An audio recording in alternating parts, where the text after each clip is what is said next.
You guys probably know by now that these deep learning text-to-image models like Stable Diffusion have been causing a lot of controversy. They have caused artists all over the world that are not using these AI models to become pretty salty.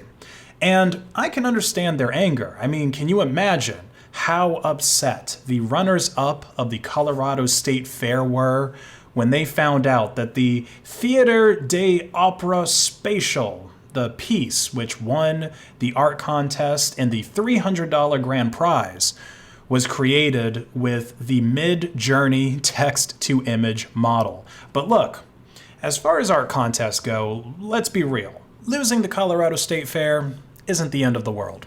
It's a local event that probably would not have gotten international coverage if it wasn't one of the first instances where we had an AI-generated art that beat humans in an art contest. And I know that there are a lot of struggling artists out there. That's probably why starving artists are a thing.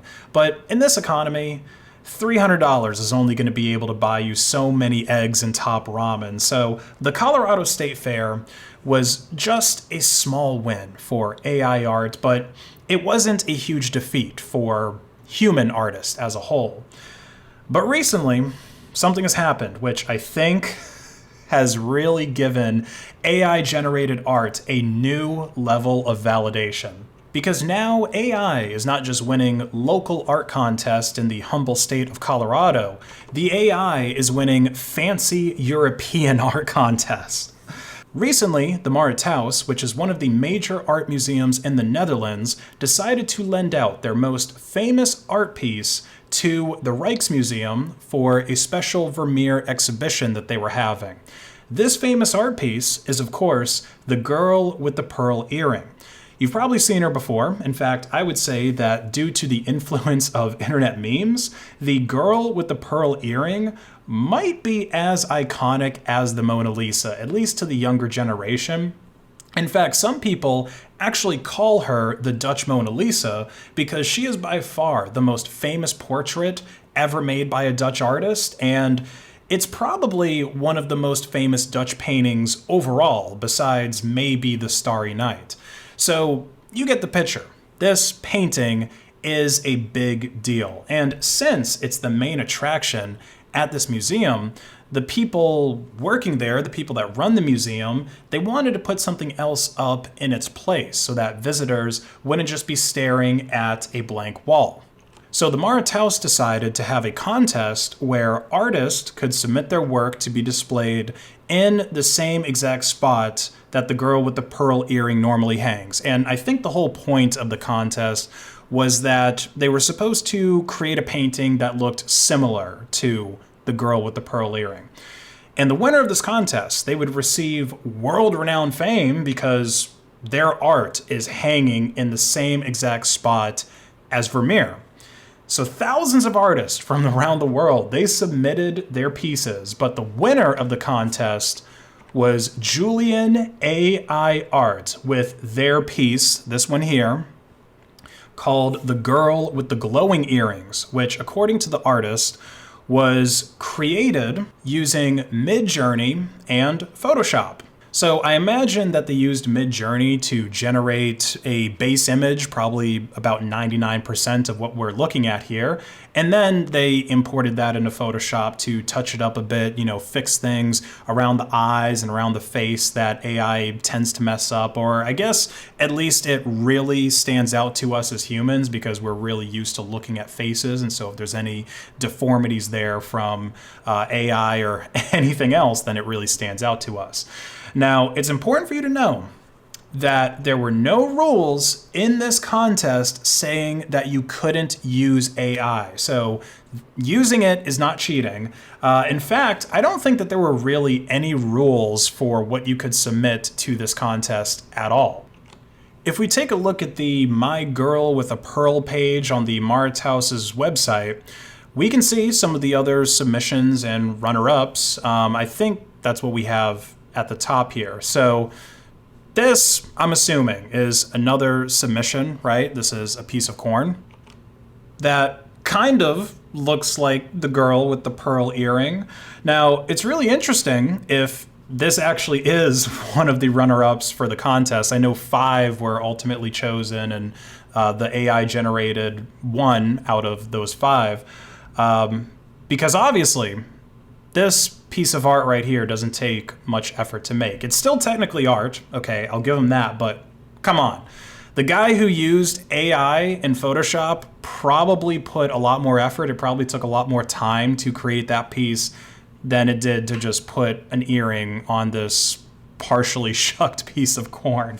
And if we scroll down further, you know, we got some other submissions. Like we've got this, which basically looks like a photograph of someone's living room or maybe someone's front patio.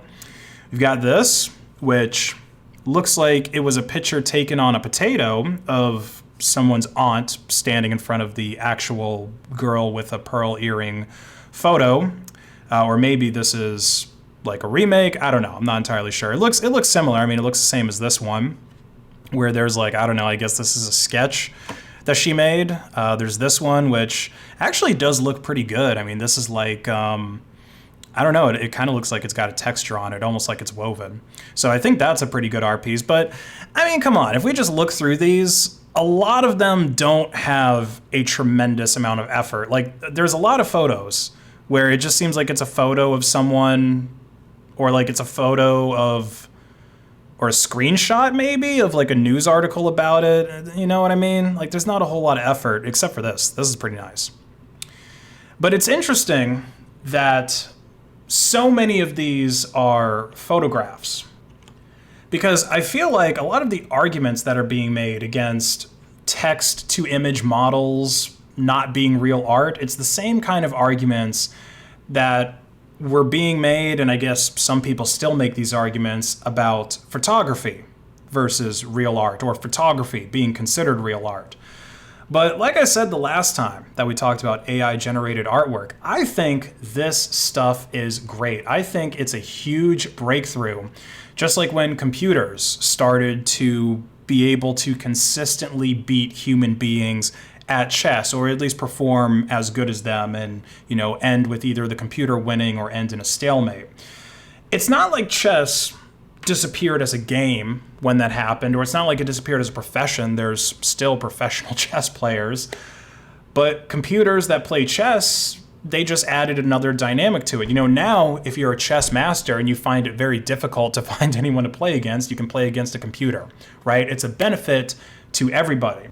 Of course, it's going to take time for people to realize this about AI art, and most artists, I guess, are still going to remain butthurt about generated images being considered art, and especially when they get beaten by a generated image in an art contest. But now, us AI bros can just remind those salty artists that Midjourney has created pieces that are in world-famous museums, and they haven't. But regardless of whether you are an AI artist or a traditional artist, or you just don't do any art or really care too much about art at all, this next story is some news to celebrate. The US Copyright Office has decided that you cannot declare a copyright on images that were generated with Midjourney. This means that any image that is generated with Midjourney, and this is probably going to end up applying to every other text-to-image software, anything generated with it is automatically going to be free and open source. Or at the very least, nobody can claim a copyright to the image, so nobody is going to be able to sue you if you found an AI-generated image online and decided to use it for your own purposes, say if you decided to put it on a mug or a t-shirt and sell it. I have a copy of the letter that was sent to the artist of the Zarya of the Dawn comic, or at least it was sent to their lawyer. And this was a comic recently published that used AI images to accompany a human written storyline. So it says right here that authorship is protected by copyright. So that's essentially the story itself, the text, and I guess character names and stuff like that.